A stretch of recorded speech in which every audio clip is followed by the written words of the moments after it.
I'm Peak Pilates Master Instructor Catherine Coyle, and I'm here to share with you my favorite Pilates and yoga stretch sequence for after a long run or bike ride. Make sure the next time you come in after a run or bike ride, you take a few moments for these few simple stretches. Not only will it help prevent injury, but it will also help reduce muscle soreness. It will only take a few moments.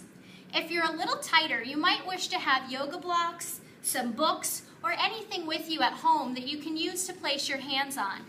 This will reduce the flexibility required if you're an extra tight body. Let's start by coming into a runner's lunge position, bringing the left knee forward and the right leg back. Both toes should be pointing straight ahead, and check that your front knee is directly over your heel. Pull your belly in and up and really press the back leg away from the front knee. Bend the back knee to the floor, draw down on the tailbone and up on the belly, taking a nice stretch into the hip flexor. Inhale, extending the leg, and exhale, softening the knee to the floor. Do this a few times, maybe about 5 repetitions, cycling on smooth and steady breath. Try not to move too quickly or too slowly. On your last repetition, bring your knee to the floor, and if you're able, walk your hands up to your knees. Take a deep breath here and work to extend your arms, opening the whole front of the body. Allow the shoulder blades to relax and take a deep breath in. If you're able, see if you can hold this for a full 5 breaths. Next, place your hands back to the floor or your blocks and sit your hips backwards. The hip will be just past the back knee. Flexing the front foot, keep your pelvis nice and straight.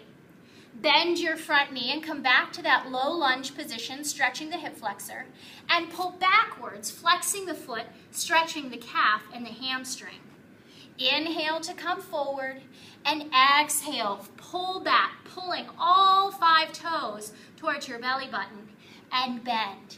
Take one more breath, back, and see if you can hold it here, again, for about 5 breaths. It's very important that you keep your breath smooth and long.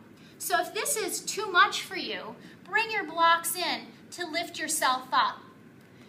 Again, it shouldn't be painful, but you should have sensation. You want to feel most of the stretching in the middle of the muscle as opposed to at the hip or too much at the knee. After your 5 breaths, bring your blocks and hands forward and bend your front leg again. Lift your back knee up off the floor, and you have a few options here. Hands to the floor, hands to blocks, or if you're extra tight, you can bring your blocks upright to really give you a lot of support. With your back leg straight, extend your front leg and bend your knee. Just like our last exercise, you want to keep your pelvis square, aiming straight ahead for you. Lift the hips, see if you can let the back heel lower and relax to the floor, and bend the knee. 2 more times for 5 repetitions, and on your last repetition, see if you can hold here. Relax your back heel, square off to the front of your mat, and you might even choose to flex your front leg to bring the stretch a little more fully into your calf. As you hold, see if you can allow your chest to relax down, bringing your forehead towards your shin. After 5 breaths, bend the front knee, step forward, and change sides. I hope you'll remember this helpful series of stretches the next time you come in from a run or a bike ride. Thanks for joining me.